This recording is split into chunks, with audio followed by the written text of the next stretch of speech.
Good morning बच्चों, online class में आप एक बार फिर आप लोगों का स्वागत है। पिछले वीडियो में मैंने एक्सरसाइज 6.2 के प्रश्नों का हल बताया था। आज अगली एक्सरसाइज 6.3 के क्वेश्चनों को देखेंगे। तो पहला क्वेश्चन आपका है, निम्न त्रिभुजों के युग्मों में कौन कौन से युग्म समरूप हैं। ये पहला फिगर है, इसका हल देखते हैं। हमारे पास दो त्रिभुज हैं ए बी सी, त्रिभुज ए बी सी तथा त्रिभुज पी क्यू आर में। इसमें देखिए कोण दिए हुए हैं, तो हम देख रहे हैं कि त्रिभुज ए बी सी का कोण ए और त्रिभुज पी क्यू आर के कोण पी के बराबर है। तो कोण ए बराबर कोण पी प्रत्येक 60 डिग्री है। त्रिभुज एबीसी का कोण बी त्रिभुज पी क्यू आर के कोण क्यू के बराबर है और प्रत्येक की माप 80 डिग्री है। तथा त्रिभुज एबीसी का कोण सी और त्रिभुज पी क्यू आर के कोण आर बराबर हैं, जिनमें से प्रत्येक की माप 40 डिग्री है। तो इस प्रकार से हम देख रहे हैं ये दोनों त्रिभुज क्या हो जाएंगे, समरूप हो जाएंगे। अतः त्रिभुज ए बी सी समरूप है त्रिभुज पी क्यू आर के। एंगल एंगल एंगल समरूपता कसौटी से, समरूपता कसौटी से, क्योंकि आप लोगों ने पढ़ा है कि यदि किन्हीं दो त्रिभुजों के संगत कोण बराबर हों तो दोनों त्रिभुज समरूप होते हैं। तो इस हिसाब से दोनों ही त्रिभुज समरूप हो जाएंगे। दूसरा फिगर देखते हैं।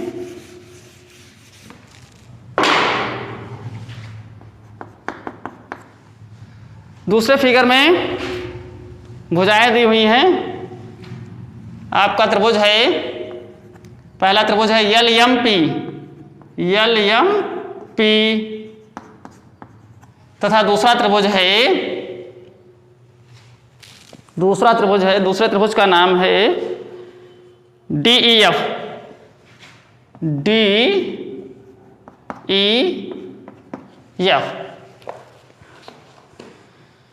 तथा दूसरा त्रिभुज है डी ई एफ। तो इन दोनों त्रिभुजों में भुजाएं दी हुई हैं। तो देखिए इसमें जैसे यमपी भुजा ले लें तो यमपी भुजा का दुगुना यहाँ पर हम देख रहे हैं डी भुजा है, और यलपी भुजा का दुगुना जो है डीएफ भुजा है, परंतु यलियम भुजा का दुगुना जो है ईएफ भुजा नहीं है। तो हम इन्हें अनुपात, इसमें अनुपात दिखाएंगे। तो यमपी बटे 2 से, देखो इसमें ये कट जाएगी, लेकिन हम 2 से जो है इसको देख लेते हैं। तो यमपी बटे डीई, यमपी और डी का अनुपात ले लेते हैं। क्या मिलता है, 2/4, 2 एक कम 2, 2 दूनी 4 बराबर 1/2 आ जाएगा। और यलपी भुजा का अनुपात हम देख लेते हैं डीएफ भुजा से।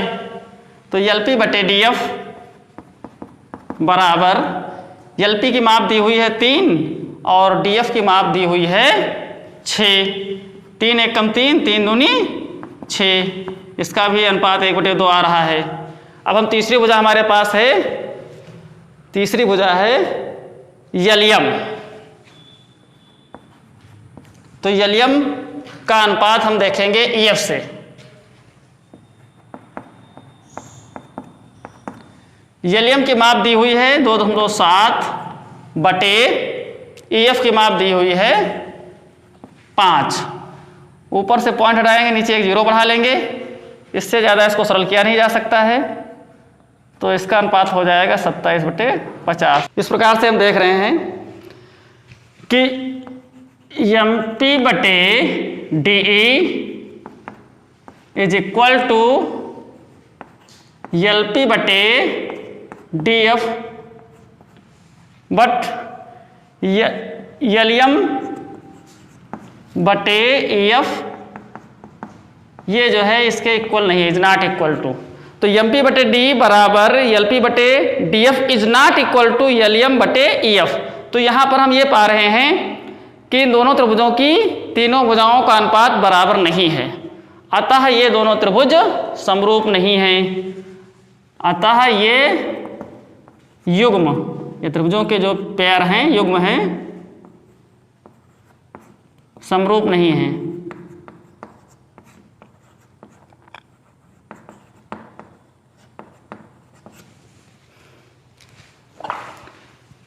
फिगर नंबर 3 देखते हैं। तीसरे त्रिभुज में, इसमें भी भुजाएं दी हुई हैं। त्रिभुज ABC है और दूसरा त्रिभुज है PQR। त्रिभुज ABC तथा त्रिभुज PQR में, इन दोनों त्रिभुजों में क्या क्या चीजें बराबर दी हुई हैं आपके पास?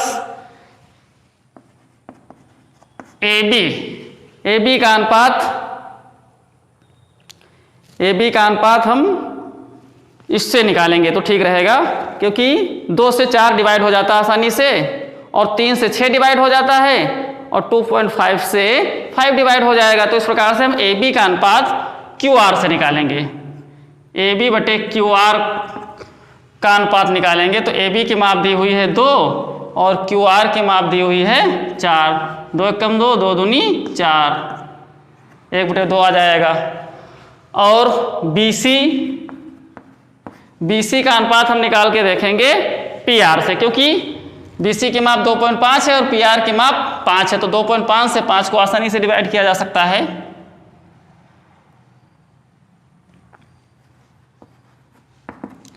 BC की माप दी हुई है 2.5 और PR की माप दी है 5। ऊपर से पॉइंट हटाएंगे, नीचे एक 0 बढ़ा लेंगे, 25 से कम 25, 25 दूना 50, इसका भी अनुपात 1 बटे 2 आ गया।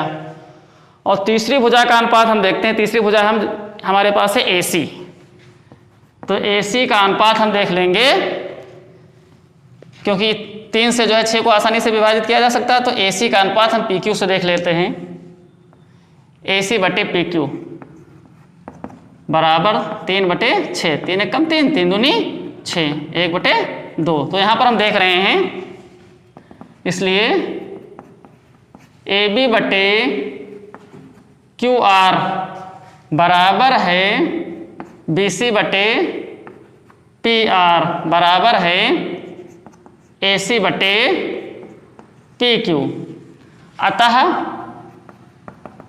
ये युग्म समरूप हैं।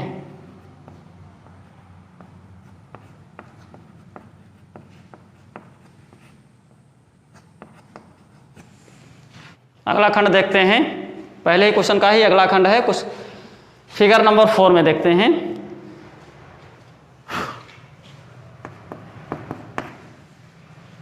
आपके पास त्रिभुज दिए हुए हैं, त्रिभुज MNL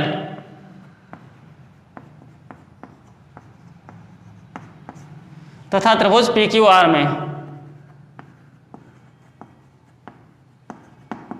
इसमें क्या क्या चीजें दी हुई हैं? इसमें 2 भुजाएं दी हुई हैं और एक कोण दिया हुआ है। तो भुजा MN का अनुपात आपको दिखाना है, क्योंकि 2.5 से 5 डिवाइड हो जाएगा, तो MN का अनुपात हमें PQ से दिखाएंगे।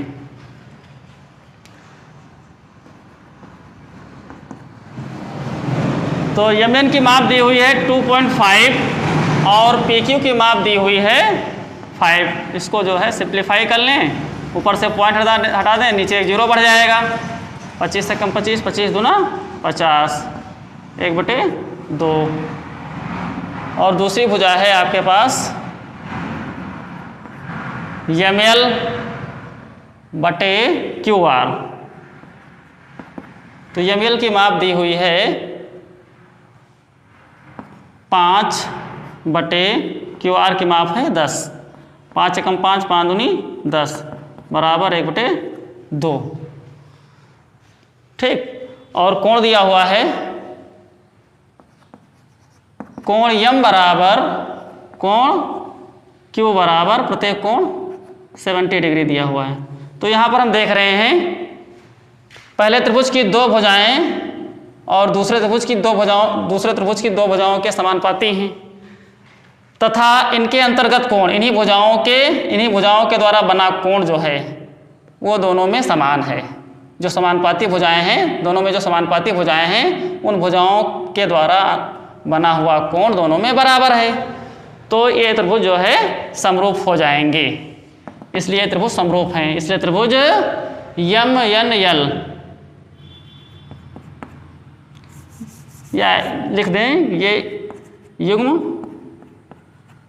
समरूप हैं। आपको बस इसी का जवाब देना है कि समरूप हैं कि नहीं हैं। तो अतः ये युग्म समरूप हैं।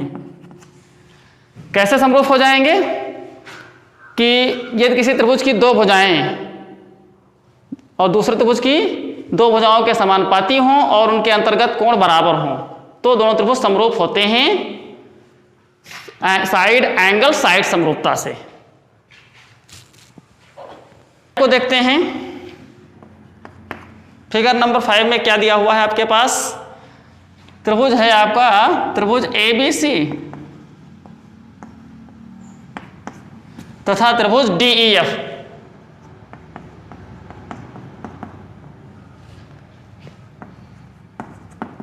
इन दोनों त्रिभुजों में क्या क्या चीजें दी हुई हैं, इसमें भी मापें दी हुई हैं और एक कोण दिया हुआ है। ठीक, तो AB भुजा का अनुपात हमें DF भुजा से निकालना होगा क्योंकि 2.5 से 5 को आसानी से डिवाइड किया जा सकता है। तो AB बटे DF बराबर 2.5 बटे 5। पॉइंट हटा देंगे, नीचे एक जीरो बढ़ जाएगा। 25 से कम 25, 25 दूनी 50, 1/2 आ जाएगा। और BC का अनुपात EF से निकालेंगे, BC का अनुपात EF से निकालेंगे 3/6, 3 एकम 3, 3 दूनी 6। ठीक, अब यहाँ कोण A बराबर तो कोण F है 80 डिग्री, लेकिन इसमें एक कंडीशन ये है कि जो भुजाएं समानुपाती हैं उनके बीच का आंतरिक कोण जो है बराबर नहीं है। इसमें तो दिया हुआ है लेकिन इसमें नहीं दिया हुआ है, अतः ये दोनों युग्म समान जो है समरूप नहीं है, क्योंकि समरूपता की कसौटी पर ये दोनों खरे नहीं उतर रहे हैं। क्योंकि कथन ये है आपका कि ये दो त्रिभुजों की संगत भुजाएं समानुपाती हो तथा उनके अंतर्गत कोण बराबर हो तभी दोनों त्रिभुज समरूप होते हैं। यहाँ पर इसमें तो दो भुजाओं के बीच का आंतरिक कोण है दिया हुआ है, लेकिन इसमें जो भुजाएं समानुपाती हैं उसके बीच का कोण नहीं दिया हुआ है, अतः ये युग्म समरूप नहीं है।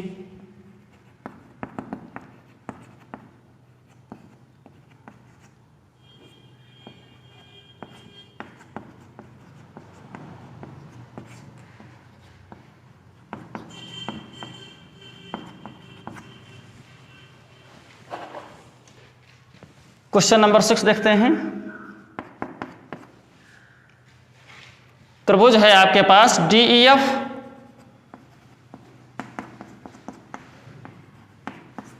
तथा त्रिभुज PQR।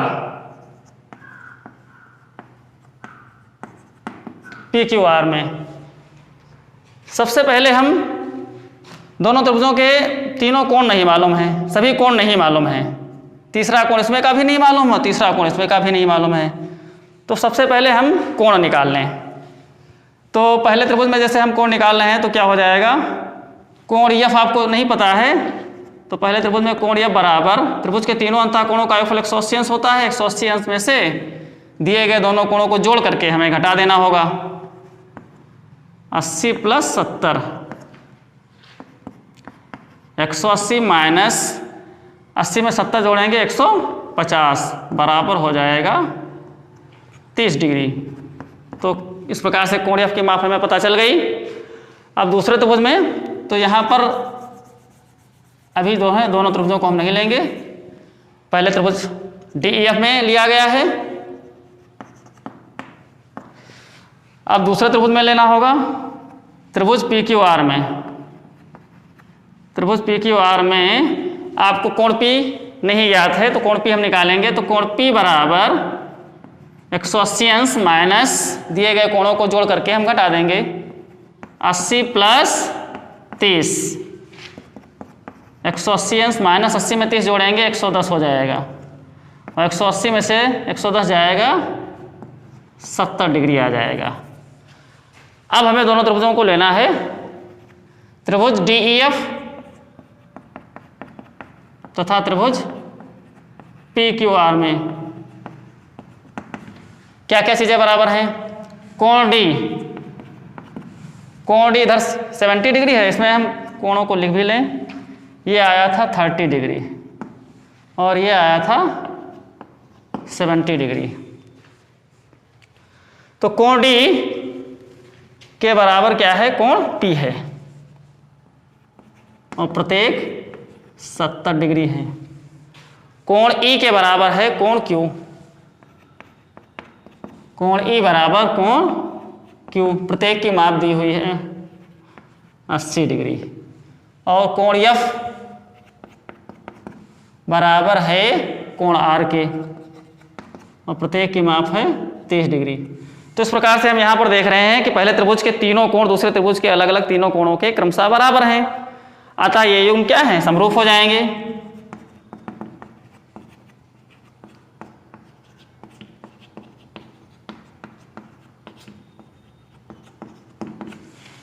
समरूपता की जो है एंगल एंगल एंगल, कोण कोण कोण समरूपता कसौटी से दोनों त्रिभुज समरूप हो जाएंगे। क्वेश्चन नंबर 2 का हल देखते हैं। आकृत में त्रिभुज DOC तथा त्रिभुज OAB ये दोनों समरूप हैं तथा कोण BOC की माप दी हुई 125 और कोण ODC की माप दी हुई है 70 डिग्री। तब हमें कोण DOC, कोण DCO और कोण OAB को ज्ञात करना है। तो इसका हल देखते हैं। यहां पर देखिए इतना कोण, कोण BOC और कोण COD ये वाला कोण, ये दोनों ही कोण मिलकर के रेखीय युग्म बनाते हैं। एक सरल रेखा पर अंतरित कोण है, एक सरल रेखा है DOB, एक सरल रेखा पर अंतरित कोण बन जाते हैं। तो कोण BOC प्लस कोण DOC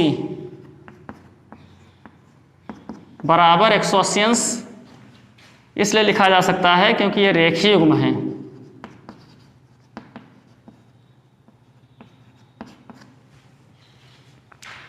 अब यहां आपको कोण BOC का मान दिया हुआ है, तो कोण BOC की जब कोण BOC का मान डाल देंगे 125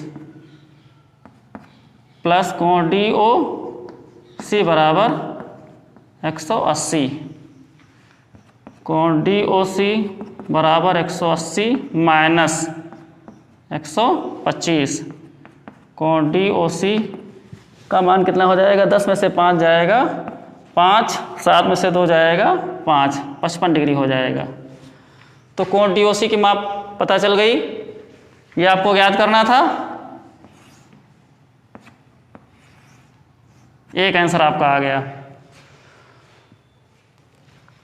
अब जब किसी त्रिभुज के 2 कोण मालूम हो गए तो ये तीसरा कोण भी ज्ञात किया जा सकता है। तो त्रिभुज DOC में कोण DCO जैसे आपको निकालना है, तो कोण DCO बराबर त्रिभुज के तीनों अंतःकोणों के योग में से दिए गए दोनों कोणों को हम जोड़ करके घटा देंगे। ये आपको आ गया है, ये आपका मिल गया है 55 डिग्री।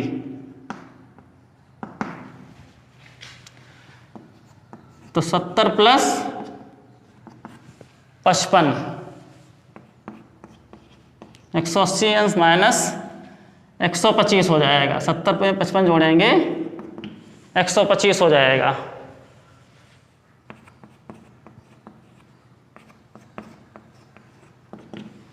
दस में से 5 जाएगा 5, 7 में से 2 जाएगा 5, 55।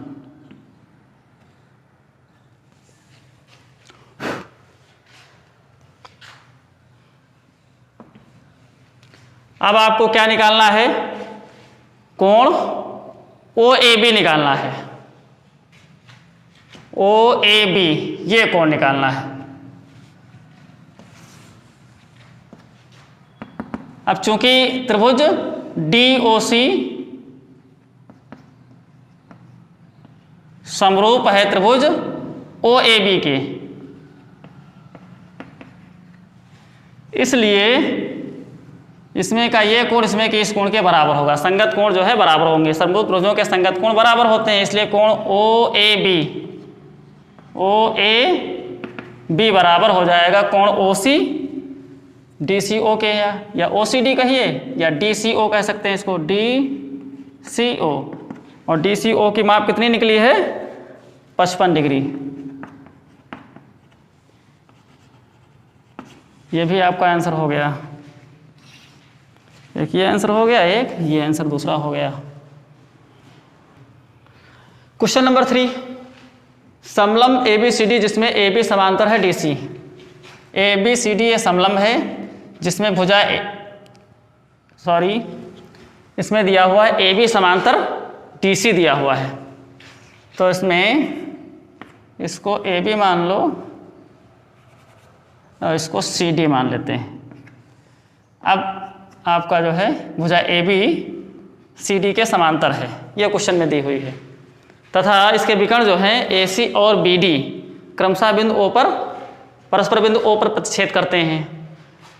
तब हमें दो त्रिभुजों की समरूपता कसौटी का प्रयोग करते हुए सिद्ध करना है, दर्शाना है OA बटे OC बराबर OB बटे OD, OA बटे OC बराबर OB बटे OD, ये दर्शाना है। तो इसका हल देखते हैं। चूंकि भुजा AB समांतर है DC के, ये आपको ज्ञात है, यह बात आपको ज्ञात है, इसलिए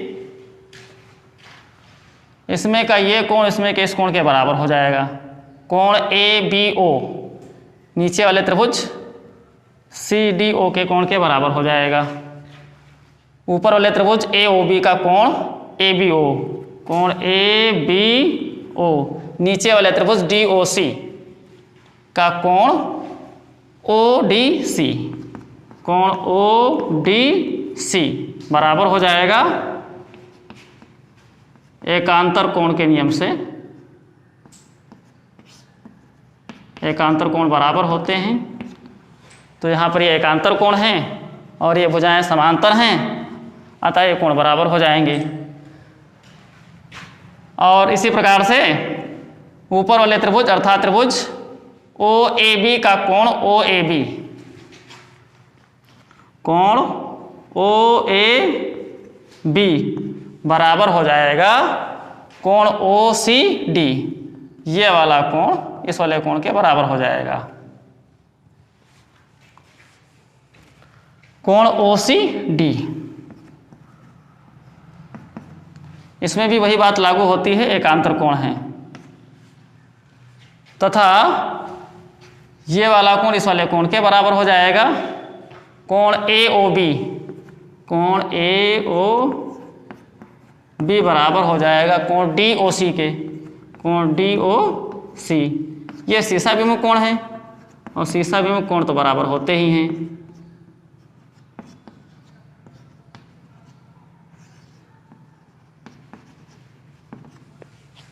तो इस प्रकार से हम देख रहे हैं त्रिभुज AOB का प्रत्येक कोण त्रिभुज DOC के प्रत्येक कोण के अलग अलग बराबर हैं, इसलिए त्रिभुज AOB समरूप है त्रिभुज ए के संगत इसमें का कौन सा कोण है, सी है, तो हम संगत कोण को उसी अनुक्रम में लिखेंगे सी। ओ के संगत वही है क्योंकि ओ के बराबर ओ है, कोण ओ के बराबर कोण ओ है, और कोण बी के संगत नीचे वाले त्रिभुज का कोण डी है, तो यहाँ पर बी की जगह पर लिखेंगे डी। एंगल एंगल एंगल समरूपता कसौटी से।